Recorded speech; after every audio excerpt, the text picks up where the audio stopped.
الله الرحمن الرحيم الحمد لله وكفى وسلام على عباده الذين اصطفى أما بعد أعوذ بالله من الشيطان الرجيم بسم الله الرحمن الرحيم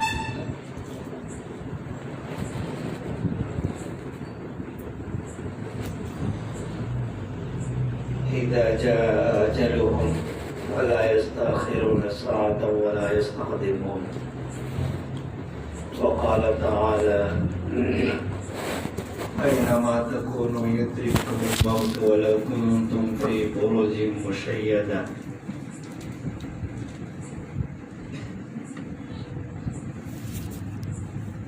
صدق الله العظيم.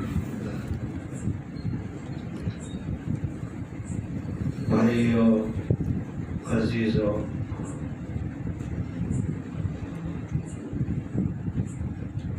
میں کوئی نئی حقیقت نہیں بیان کر رہا ہوں. ہم جو مذاکرہ کر رہے ہیں وہ ایک ایسی چیز کے بارے میں مذاکرہ کر رہے ہیں جس کا کوئی انکار نہیں کرتا. یعنی لوگ خدا کا تو انکار کرتے ہیں، ناستک ہے، جہلیہ ہے، خدا کا تو انکار کرتے ہیں لیکن وہ بھی موت کا انکار نہیں کرتے. اس لیے کہ مشاہدہ ہے، دنیا میں جو بھی آئے اس کو جانا ہے، چاہے وہ کتنا ہی بڑا کیوں نہ ہو، دنیاوی اعتبار سے بڑا ہو،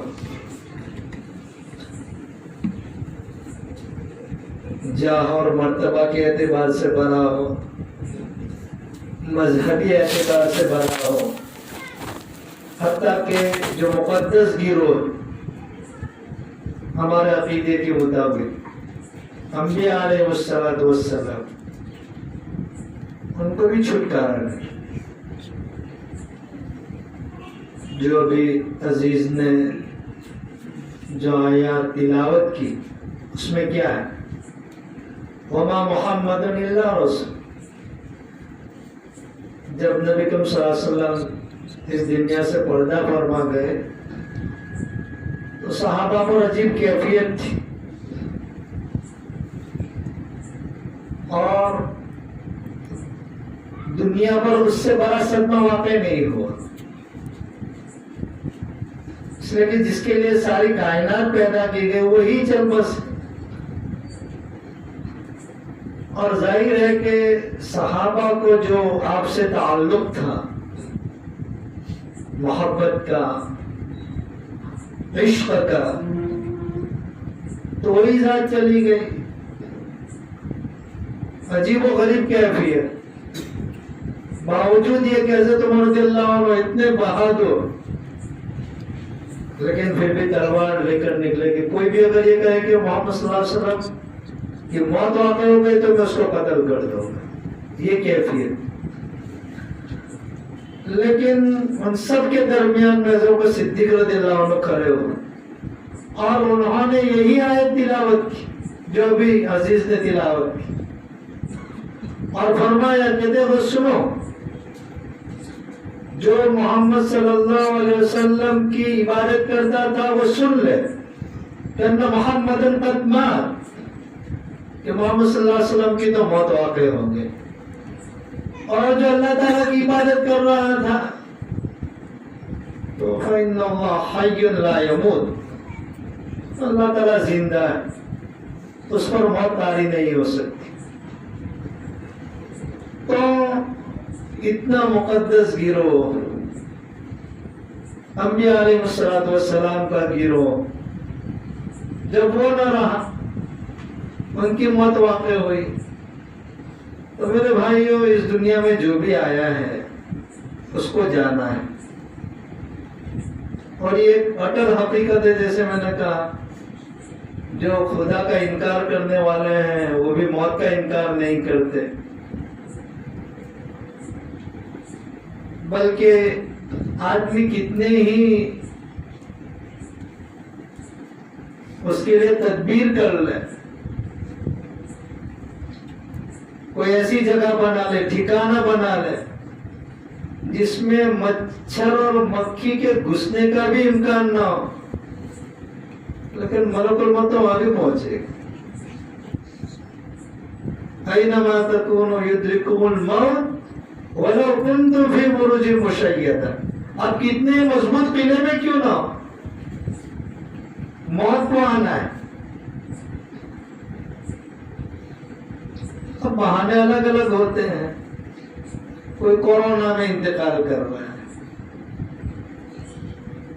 کسی کو اٹیک آ رہا ہے، کوئی بیمار ہو کے موت کسی کو واقع ہوتی، کسی کا کوئی حادثہ بن جاتا ہے۔ لیکن اذا جاء اجلہ، جب اس کی گھڑی آتی ہے تو ایک گھڑی آگے نہیں، ایک گھڑی پیچھے نہیں۔ اس کے بعد اگر پوری دنیا بھی چاہے کہ ہم اس کو زندہ رکھیں تو نہیں ہو سکتا ایسا ہوتا تو پوری امت اپنی زندگی انبیاء کے لیے وقفہ کر دیتی کہ بھائی ہماری عمر میں سے ان کو دے دو، ایسے رہ کے نہیں۔ لیکن اس سے مفر ہی نہیں، جو آیا اپنے وقت پر اس کو جانا ہے، اور جہاں لکھا ہے وہی موت واقع ہونی۔ حضرت سلیمان علیہ السلام کے زمانے میں قصہ مشہور ہے، ایک مجلس میں حضرت سلیمان علیہ السلام تشریف فرما تھے اور ایک صاحب کی موت کا وقت آ گیا تھا، اور اس کی موت بہت دور لکھی ہوئی تھی، اور ملک الموت آیا اور دیکھ رہے ہیں اس کو کہ اس کو روح قبض کرنی ہے، اس کی موت تو فلاں جگہ لکھی ہے، کیسے پہنچے گا وہ؟ جگہ وہاں لکھی ہے اور بہت فاصلہ ہے وہاں کی یہاں کے درمیان، اور وقت بہت قریب ہے۔ تو وہ اس آدمی کی طرف گور گور کے دیکھنے لگے، ملک الموت۔ تو وہ آدمی گھبرایا کہ کیوں بہت گور گور کے دیکھ رہے ہیں؟ تو سلیمان علیہ السلام کو کہا کہ ہوا کو حکم دو کہ مجھے کہیں اتار دے۔ تو سلیمان علیہ السلام نے حکم دیا، ہوا تو مسخر تھی، تو جہاں موت واقع ہونی تھی بس وقت میں پہنچ گیا ہوا، اور ملک الموت نے وہاں روح قبض کر لی۔ تو اس لیے سب لکھا جا چکا ہے، جف القلم، سب تقدیر میں لکھا جا چکا ہے، آنے سے پہلے ہی لکھا جا چکا ہے، دنیا میں آنے سے پہلے ہی سب لکھا جا چکا ہے، کتنی زندگی گزارنی ہے، کتنا سانس لینے ہیں، کتنا کھانا ہے، کتنا پینا ہے، کتنا رہنا ہے، سب لکھا جا چکا ہے۔ اس لیے میرے بھائیو، اصل تو فکر اس کی ہونی چاہیے کہ موت کے بعد کے احوال جو ہے اس کی فکر ہمیں ہر وقت رہنی چاہیے۔ ویسے موت پہ غم ہونا فطری چیز ہے، اور دیکھیے ہمارا مذہب تو پورا فطری ہے، کوئی ایک حکم بھی آپ کو فطرت کے خلاف نہیں ملے گا۔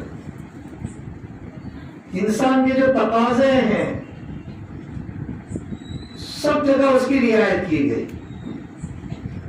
آپ دیکھ لیجیے، ایک ایک حکم میں دیکھ لیجیے، غمی کا موقع ہے تو شریعت رونے سے منع نہیں کرتی۔ نبی صلی اللہ علیہ وسلم کے آنکھ سے آنسو نکلے بعض کے انتقال کے اوپر، خود صاحبزادے کا انتقال ہوا تو آپ نے کیا فرمایا؟ وَإِنَّ فِرَاقِكَ يَا إِبْرَاهِيمُ لَمَحْزُونٌ۔ آپ کے صاحبزادے کا نام ابراہیم تھا کہ آپ کی جدائی پر ہم غمگین ہیں۔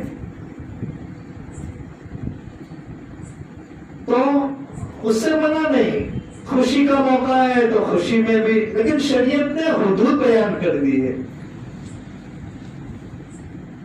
یہ ہمارے مذہب کی خصوصیت امتیاز یہ تمام چیزوں کے دائرے ہیں، حدود ہیں، بس وہاں تک اجازت رہتی ہے۔ غم کا اظہار اس کے بھی حدود و دائرے میں رہ کر غم کا اظہار کر سکتے ہیں، کوئی حرج نہیں۔ اب آدمی غم ہو اور آدمی کو بالکل اس کے اظہار سے بھی روک دیا جائے، ایسا تو نہیں۔ خوشی کا موقع ہے تو اس کا بھی اظہار کے مواقع ہے، دعوت ولیمہ رکھی گئی۔ اور دیکھیے عین خوشی میں جو آیتیں خطبے میں پڑھی جاتی ہے ان سب میں تقوی کا ذکر ہے، تقوی کا، اللہ تعالی سے ڈرنے کا۔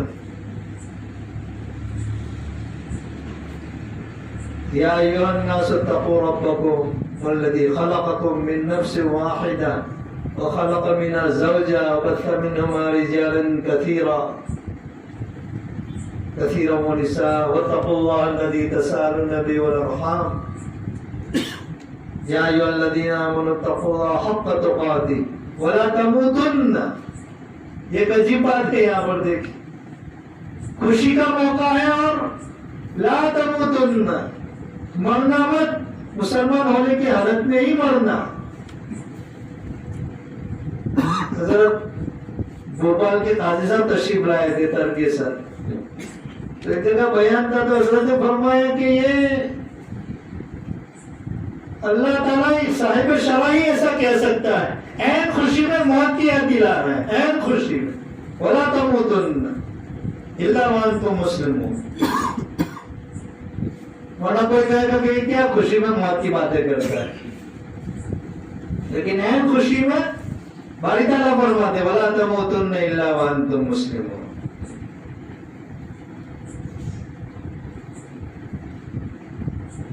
اور جیسے میں نے کہا خوشی کا موقع ہے تو تین آئے تو تینوں میں تقوی کا ہو، تاکہ آدمی خوشی میں جو حدود ہیں اس سے آگے نہ نکل جائے، حد سے تجاوز نہ کر جائے،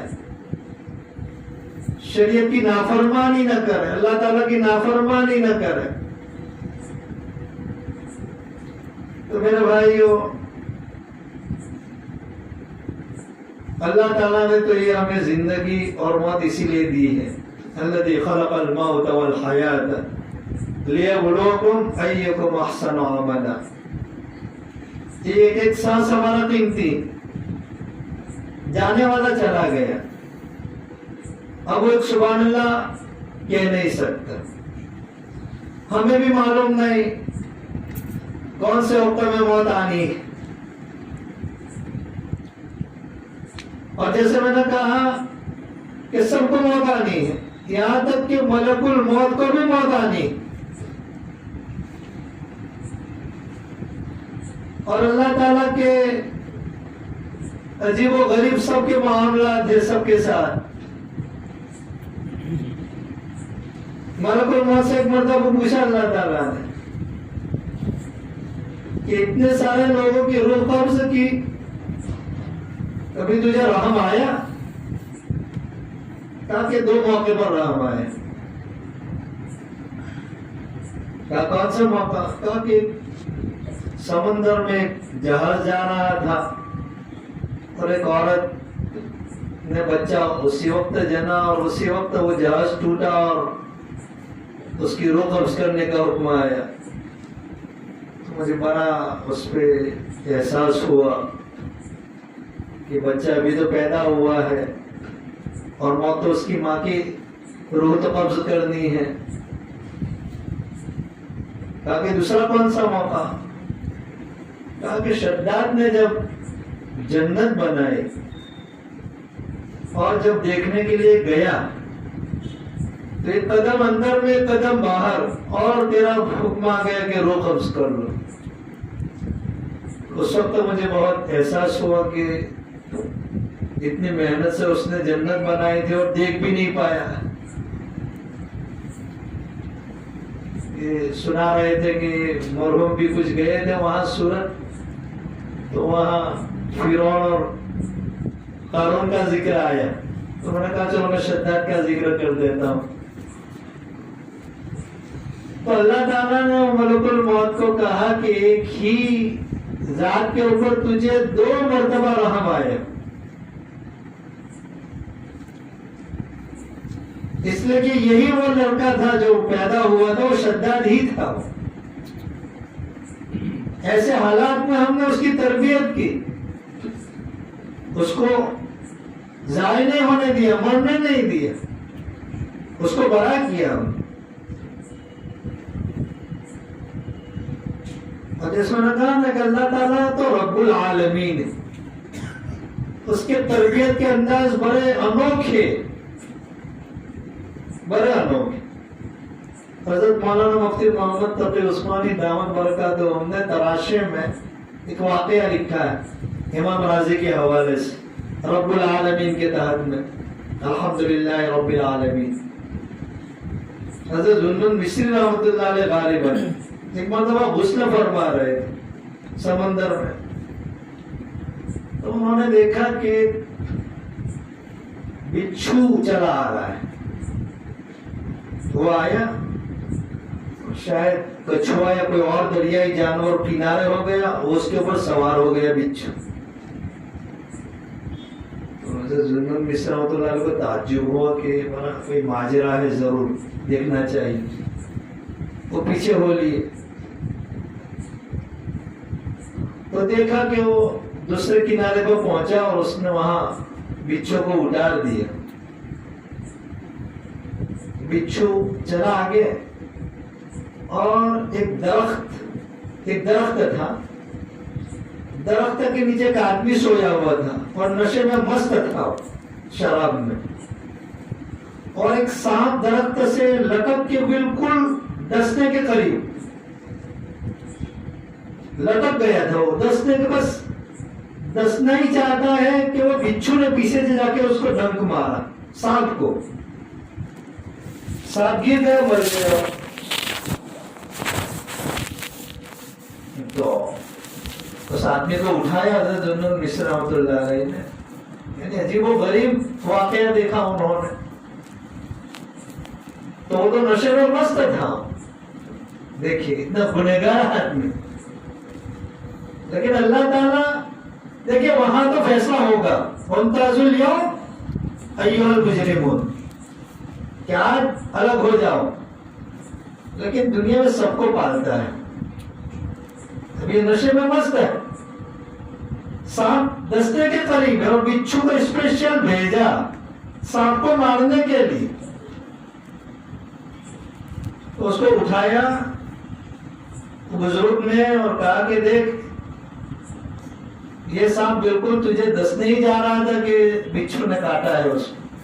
بس اور بچھو تو اپنا کام کر کے پھر چلا گیا واپس. کبھی اس نے توبہ کی. اب ہدایت کے بھی الگ الگ موقع ہوتے ہیں، کب اس لیے اللہ والوں کے یہاں جایا کرو. مجھے بھی اللہ تعالیٰ توفیق دے یہ دینی مجلسوں میں بیٹھا کرو. لوگ کہتے ہیں کچھ اثر نہیں ہوتا. ارے بھائی کون سے وقت میں کس کی بات دل کو لگ جائے، کایا پلٹ جائے، اپنا محبوب بنا لے اللہ تعالیٰ. ہر ایک کا ایک موقع ہوتا ہے.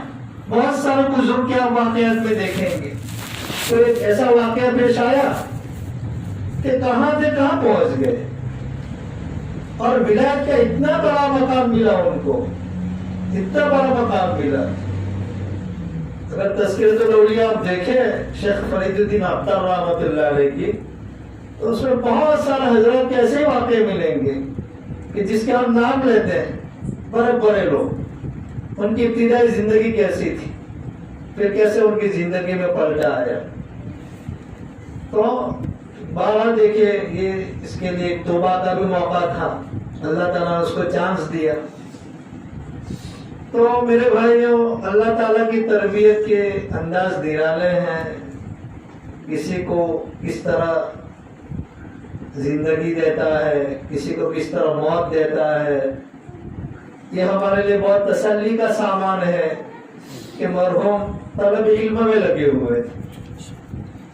اور میں آپ کو بتاؤں کہ 2-3 دن پہلے مرحوم کا میسج آیا ہے میرے اوپر ایک مسئلہ پوچھنے کے لیے، لیکن اس وقت تو میں نے سرسری شاید زیادہ توجہ سے نہیں دیکھا کہ میں نے کہا چلو بعد میں جواب دوں گا، جواب نہیں دے پایا، اور اس سے پہلے اللہ تعالیٰ کو پیارے ہو گئے۔ بعد میں نے بہت دھیان سے دیکھا، میں نے کہا دیکھو ابھی بچے نے پوچھا تھا مجھے، چونکہ سوالات آتے رہتے ہیں واٹس ایپ پہ، تو کبھی فوراً ذہن میں ہوتا ہے تو بتا دیتے ہیں، کبھی دیکھنا بھی پڑتا ہے، کبھی آگے پیچھے ہو جاتا ہے۔ تو میں نے دیکھا کہ میں نے کہا دیکھو مرحوم نے سوال کیا ہے، تو بہرحال ہمارے لیے بہت تسلی کا سامان ہے کہ مرحوم طلب علم میں لگے ہوئے تھے، اور اسی حالت میں اللہ تعالیٰ نے ان کو موت دی ہے۔ اللہ تعالیٰ ان کو شہادت کا درجہ نصیب فرمائے۔ اور میرے بھائیوں، جیسے میں نے کہا کہ غم تو ہے، خاص طور پر جب بچہ بھی اکلوٹا ہو اور جوانی میں چلا جائے، لیکن جتنا بڑا صدمہ ہوتا ہے اس پر صبر کرنے پر اتنا ہی بڑا اجر ہے، اتنا ہی بڑا اجر۔ انما یوفی الصابرون اجرہم بغیر حساب، صبر کرنے والے کو اللہ تعالیٰ بغیر حساب کے دیں گے۔ اسی لیے آپ نے سنا ہوگا، پڑھا بھی ہوگا کہ دیکھیے دوسری عبادتوں کا ثواب فرشتوں کے ذریعے دلوائیں گے، لیکن روزہ کا ثواب خود دیں گے۔ صبر ہے نا، اس میں صبر ہے روزہ۔ تو میرے بھائیوں، یہ صبر کا موقع ہے، غم کے ساتھ ساتھ صبر کا موقع ہے۔ اللہ تعالیٰ آزماتے ہیں، اللہ تعالیٰ نے کہہ ہی دیا ہے وَلَنَبْلُوَنَّكُمْ بِشَيْءٍ مِّنَ الْخَوْفِ وَالْجُوعِ وَنَقْصٍ مِّنَ الْأَمْوَالِ وَالْأَنفُسِ وَالثَّمَرَاتِ۔ اللہ تعالیٰ تم کو آزمائے گا خوف کے ذریعے، والجوع بھوک کے ذریعے، وَنَقْصٍ مِّنَ الْأَمْوَالِ مال میں کمی کر کے، والانفس جان میں کمی کر کے۔ اللہ تعالیٰ نے کہا ہے، پھر آگے اللہ تعالیٰ کیا فرماتے ہیں؟ وَبَشِّرِ الصَّابِرِينَ، صبر کرنے والوں کو خوشخبری سنا دو۔ الَّذِينَ إِذَا أَصَابَتْهُمْ مُصِیبَۃٌ، جب ان کو مصیبت پہنچتی تو کیا کہتے ہیں؟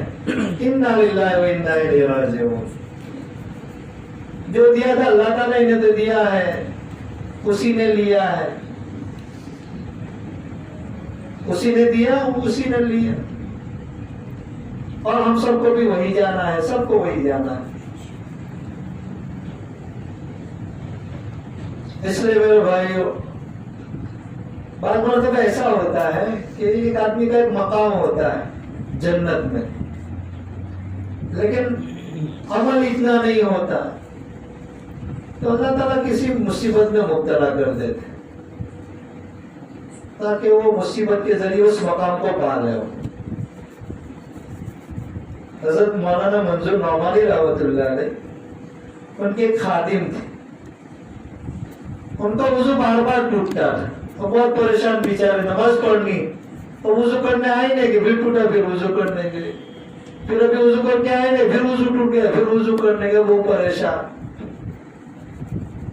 تو حضرت نے فرمایا ان کو کہ دیکھو اللہ تعالیٰ کے یہاں کسی بندے کا کچھ مقام ہوتا ہے، اب عمل ایسے ہے نہیں کہ وہ وہاں تک پہنچ جائے عمل کے ذریعے، تو کسی مصیبت میں گرفتار کر دیتے ہیں، کسی مصیبت میں مبتلا کر دیتے ہیں۔ تو ہم بھی یہ خواہش، ہم بھی تمنا کرتے ہیں اللہ تعالیٰ مرحوم کو بھی بڑا اونچا درجہ دے، شہادت کا درجہ دے، مغفرت فرمائے، ان کے درجات کو بلند فرمائے، اور جو متعلقین ہیں، والدین ہیں ان کے، اور جو رشتہ دار ہیں، اللہ تعالیٰ ان کو صبر جمیل کی توفیق نصیب فرمائے، اور اللہ تعالیٰ ان کو صبر کے ذریعے اعلیٰ سے اعلیٰ مقام جنت میں عطا فرمائے، دنیا میں بھی ان کو خوش و خرم رکھے، آخرت میں بھی خوش و خرم رکھے۔ میرے بھائیو، یہ سال تو صدمات ہی کا ہے، غم ہی کا ہے۔ ہم بڑے غم کو دیکھیں گے تو اپنا غم بھول جائیں گے۔ بے شمار لوگ ہیں جن کے گھروں میں اس بیماری کی وجہ سے کئی لوگ کا انتقال ہو گیا، اور بعض لوگ تو ایسے ہیں کہ بیوی کا انتقال ہوا، شوہر کو نہیں بتایا چونکہ وہ مبتلا ہے، اور وہ اس کا بھی بعد میں انتقال ہو گیا، اس کو معلوم بھی نہیں کہ میری بیوی میرے پہلے چلی گئی۔ الٹا بھی ہوا کہ شوہر کا انتقال ہوا، بیوی کو نہیں بتایا، وہ بھی اسی بیماری میں مبتلا ہے، اور ابھی اس کو پتا چلے اس سے پہلے تو وہ بھی اللہ کو پیاری ہو گئی۔ ایک ایک گھر میں 3 موت، 4 موت۔ تو بہرحال صدمہ تو ہے ہی ہے، بہرحال غم ہے، سبھی کو غم ہے، لیکن میں نے جیسے کہا کہ شریعت کے حدود ہیں، ہم تو ایمان والے ہیں، ہم دوسرے مذہب والوں کی طرح آزاد نہیں، ہمارا ہر عمل حدود میں ہونا چاہیے، ہماری خوشیاں بھی حدود میں ہو، ہماری شادیاں بھی اس کی بھی حدود ہو، ہماری اور کوئی خوشی کا موقع وہ بھی حدود میں ہو، ہمارا مال خرچ کرنا وہ بھی حدود میں ہو، ہماری ساری چیزیں، ہمارا غم وہ بھی حدود میں ہو، زبان سے کوئی ایسا کلمہ نہ ہو، جاری نہ ہو جو اللہ تعالیٰ کو ناراض کرنے والا ہو۔ یہی صبر کا موقع ہوتا ہے میرے بھائی، اور اللہ تعالیٰ نے جیسے میں نے کہا کہہ ہی دیا ہے کہ ہم تم کو آزمائیں گے، یہ آزمائش کا وقت ہے۔ بہرحال ہم تو اللہ تعالیٰ سے دعا کرتے ہیں کہ ہم اس آزمائش کے قابل نہیں ہیں، اور صبر مانگنا نہیں چاہیے، عافیت مانگنی چاہیے، لیکن اگر آ گئی ہو مصیبت تو پھر اس پر ڈٹ کے رہنا چاہیے، اللہ کے فیصلے پر راضی رہنا چاہیے۔ اللہ تعالیٰ اور اللہ تعالیٰ نے تو ایمان والے کو تقدیر کا مسئلہ ایسا دے دیا ہے کہ کتنی بھی بڑی مصیبت ہو اس کے لیے سہنا آسان، کہ بھائی اللہ تعالیٰ کو یہی منظور تھا، دوسرے مذہب میں عقیدہ نہیں، یہ عقیدہ ہمارے یہاں پڑھاتے ہیں نا، ایمان مجمل، ایمان مفصل، بالقدر خیرہ وشرہ من اللہ تعالی، کہ جو خیر ہو وہ بھی اللہ تعالیٰ کی طرف سے، جو مصیبت ہو وہ بھی اللہ تعالیٰ کی طرف سے۔ اللہ تعالیٰ کو یہی منظور ہے، اللہ تعالیٰ کی رضا میں ہماری رضا، بس اس پر راضی رہے۔ انشاءاللہ یہ ایام کے یہ دن بھی گزر جائے گی۔ بہرحال ہم سب مرحوم کے لیے دعا کرتے ہیں، اللہ تعالیٰ ان کی مغفرت فرمائے، ان کے درجات کو بلند فرمائے، بشارت کا درجہ نصیب فرمائے، اور سبھی رشتہ داروں سے، تعلق والوں سے ہم تعزیت کرتے ہیں اور صبر کی تلقین کرتے ہیں۔ اللہ تعالیٰ ہم سب کو صبر جمیل کی توفیق دے، اللہ تعالیٰ کئی باتوں پر ہم عمل کی توفیق دے۔ آخر دعوانا الحمدللہ۔